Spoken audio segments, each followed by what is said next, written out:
खास खबरों का। हरियाणा के मुख्यमंत्री नायब सिंह सैनी ने कहा कि संकल्प पत्र हमारे लिए वचन पत्र है, जिसके हर एक वायदे को हम पूरा करेंगे। बता दें कि नायब सैनी ने कहा कि उनकी सरकार का ये संकल्प पत्र उनके लिए वचन पत्र है, जिसके हर एक वायदे को पूरा करने की सरकार ने ठानी है। सीएम नायब सैनी ने आगे कहा कि साल 2014 और 2019 के संकल्प पत्रों के वायदे को भी उन्होंने पूरा किया था। पीएम नरेंद्र मोदी के 2047 तक विकसित भारत के संकल्प को पूरा करने में हम अपना योगदान देंगे और विकसित भारत के साथ साथ हरियाणा भी और तेज गति से विकसित बनेगा। ये सब बयानबाजी मुख्यमंत्री नायब सिंह सैनी की ओर से की गई। हरियाणा विधानसभा के शीतकालीन सत्र के समापन के बाद विधानसभा परिसर में पत्रकारों से बातचीत करते हुए नायब सैनी ने कहा कि उनकी सरकार का जो संकल्प पत्र है वो उनके लिए वचन पत्र है और हर एक वायदे को पूरा करने के लिए सरकार अभी से ही काम करना भी शुरू कर चुकी है। साल 2014 और 2019 के संकल्प पत्रों के वायदों को भी हरियाणा में सरकार ने पूरा किया था। इसके अलावा नायब सिंह सैनी ने विपक्ष पर भी निशाना साधा है। उन्होंने कहा कि विपक्षी पार्टियां तो उनकी मर्जी से सरकार बनने के बाद 2-2 साल तक अपने घोषणा पत्र को ही भूल जाती थी, जबकि हमारी सरकार अपने संकल्प पत्र के वायदों को लगातार पूरा कर रही है। इसी कड़ी में सरकार ने अपने संकल्प पत्र के 2 और वचनों को पूरा कर लिया। सरकार ने हरियाणा राज्य के गठन से पहले के पट्टेदारों को भूमि का मालिकाना हक दिया है। साथ ही नायब सिंह सैनी ने ये भी बताया कि एचआरकेएन और आउटसोर्स पार्ट 1 और पार्ट 2 के जो भी अनुबंधित कर्मचारियों की सेवा सुरक्षा की तर्ज पर शेष श्रेणियों जैसे कि एक्सटेंशन लेक्चरर हैं, इंजीनियरिंग कॉलेज हैं, पॉलिटेक्निकल की गेस्ट फैकल्टी हैं, तो ऐसी तमाम श्रेणियों के जो अनुबंधित कर्मचारियों की सेवाएं हैं उनको सुरक्षित करने का भी कानून बनाया गया। सीएम ने आगे कहा कि गत 13 नवंबर से आज तक चले इस विधानसभा के शीतकालीन सत्र में कुल 4 सिटिंग हुई हैं, जिनमें लगभग 27 घंटे सकारात्मक चर्चा हुई। सत्र में प्रथम पातशाही गुरु नानक देव जी के 555वें प्रकाश पर्व पर भी प्रस्ताव पारित किया गया, जिसके बाद विभिन्न विधायकों द्वारा दिए गए ध्यानाकर्षण प्रस्तावों को विषय वस्तु के आधार पर कलमबद्ध करके 4 प्रस्तावों पर चर्चा हुई है। रुक करते हैं अगली खबर का। कांग्रेस के राष्ट्रीय अध्यक्ष मल्लिकार्जुन खड़गे के बयान पर अनिल विज का पलटवार सामने आया है। बता दें कि हरियाणा में गब्बर कहाए जाने वाले नेता अनिल विज ने अब कांग्रेस के राष्ट्रीय अध्यक्ष मल्लिकार्जुन खड़गे के बयान पर पलटवार किया।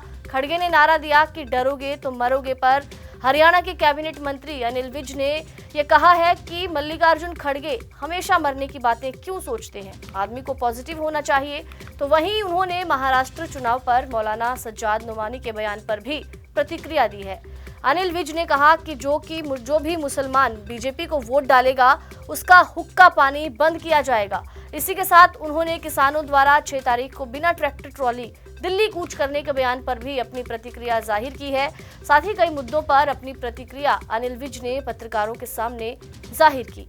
पीएम नरेंद्र मोदी ने जो नारा दिया था कि एक है तो सेफ है, वहीं कांग्रेस के राष्ट्रीय अध्यक्ष मल्लिकार्जुन खड़गे ने नारा दिया कि डरोगे तो मरोगे। हरियाणा के कैबिनेट मंत्री अनिल विज ने उनके इस नारे पर अपनी प्रतिक्रिया दी और बयानबाजी की है। विपक्ष पर भी पलटवार अनिल विज की ओर से किया गया है।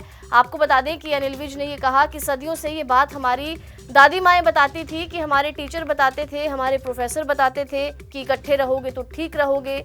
उन्होंने कहा अब मोदी जी ने बताया है तो एक रहोगे तो सेफ रहोगे। तो ये बात विपक्ष की समझ में नहीं आ रही। उन्होंने तंज कसते हुए कहा कि ये लोगों को सकारात्मकता की ओर लेकर नहीं जाना चाहते, ये लोगों को नेगेटिविटी की ओर लेकर जाना चाहते हैं।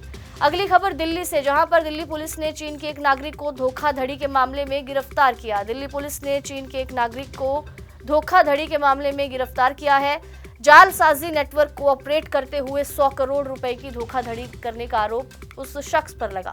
चीनी नागरिक का जो नाम है वो फेंग जेनचिन है, जिसकी पहले भी जालसाजी के मामलों में बड़ी भूमिका सामने आई थी। दिल्ली पुलिस के मुताबिक शाहदरा जिले में एक शिकायतकर्ता ने शिकायत दी थी और जिसके बाद पुलिस ने इस जालसाजी के नेटवर्क को पकड़ना शुरू किया। पीड़ित ने पुलिस को बताया कि उसे शेयर बाजार के फर्जी ट्रेनिंग सेशन में फंसाया गया। उसके बाद जालसाजों ने उसके कई ट्रांजैक्शन करवाए और इसका फायदा दिलवाने का लालच भी दिया। आरोप है कि कई लेन देन में लाखों रुपए की इन्वेस्टमेंट करने के लिए धोखा दिया गया। उसे जानकारी नहीं थी कि जो वो इन्वेस्टमेंट कर रहा है वो जालसाजों का बनाया हुआ जाल था। जो अकाउंट नंबर उसे दिए गए वो जालसाज उनको ऑपरेट कर रहे थे और पुलिस को जब इस नेटवर्क का पता चला, शाहदरा जिला पुलिस की टीम अलर्ट हो गई। फिर टीम बनाकर इन जालसाजों के टेक्निकल और मैनुअल निगरानी के बाद आरोपियों की गिरफ्तारी की गई। इसके बाद आपको बता दें कि पुलिस ने बड़े ही शातिर तरीके से इस जालसाज को पकड़ा। पुलिस जांच में धोखाधड़ी से जुड़े आपको बता दें कि इस व्यक्ति का जब नाम सामने आया तो कई खाते इसके सामने आए। 17 इसी तरह की शिकायतों का एक बड़ा नेटवर्क भी सामने आया। 100 करोड़ की राशि काफी होती है और इतना बड़ा फ्रॉड इन्होंने किया तो दिल्ली पुलिस ने अब इस चौंकाने वाले मामले का खुलासा किया। चीनी नागरिक इस पूरे फ्रॉड के पीछे शामिल था। पुलिस ने जब जांच की तो इस धोखाधड़ी को अंजाम देने के लिए व्हाट्सएप ग्रुपों को बनाया गया था और इन्हीं के जरिए ऑनलाइन स्टॉक ट्रेडिंग घोटालों के जरिए व्यक्तियों को निशाना बनाकर उनसे धोखाधड़ी की जाती थी। इस पूरे मामले की संवेदनशीलता को देखते हुए कमेटी का गठन किया गया ताकि आरोपियों को पकड़ा जा सके और पीड़ित को न्याय दिलाया जा सके। अगली खबर पाकिस्तान से जुड़ी, जहां पर एक बड़ा आत्मघाती हमला हुआ। बता दें कि आतंकियों ने उत्तर पश्चिम में एक चौकी को निशाना बनाया। आतंकियों द्वारा किए इस आत्मघाती हमले में पाकिस्तान में 17 सैनिकों की मौत हो गई है। पाकिस्तान सेना की मीडिया शाखा ने इस घटना की पूरी पुष्टि करते हुए कहा है कि आतंकवादियों ने उत्तरी खैबर पख्तूनख्वा प्रांत में चौकी में विस्फोटों से लदे वाहन को अंदर से घुसा दिया, जिसके बाद एक बड़ा धमाका हुआ और इस हमले में एक नहीं दो नहीं बल्कि 17 सैनिक मारे गए और कुछ लोग घायल भी हुए हैं। रुक करते हैं अगली खबर का। इजरायली पीएम नेतन्याहू ने गजा का दौरा किया है। बता दें कि इजराइल हमास जंग के बारे में तो आप सबको पता है। इजराइल और हमास के बीच जंग चल रही है और इजरायली प्रधानमंत्री बेंजामिन नेतन्याहू ने पहली बार अचानक से गजा का दौरा किया। यहाँ पर वो इजरायली सैन्य ठिकानों पर पहुंचे। रक्षा मंत्री इजराइल काटिस भी उनके साथ इस दौरान मौजूद रहे और इसी दौरान उन्होंने इजराइल बंधक को सौंपने वाले को $5 मिलियन देने की भी बड़ी पेशकश की। नेतन्याहू ने हमास के साथ किसी भी तरह के युद्ध के विराम के प्रयासों को सिरे से नकार दिया। उन्होंने कहा कि युद्ध खत्म होने के बाद हमास फिर कभी फिलिस्तीन पर हुकूमत नहीं करेगा।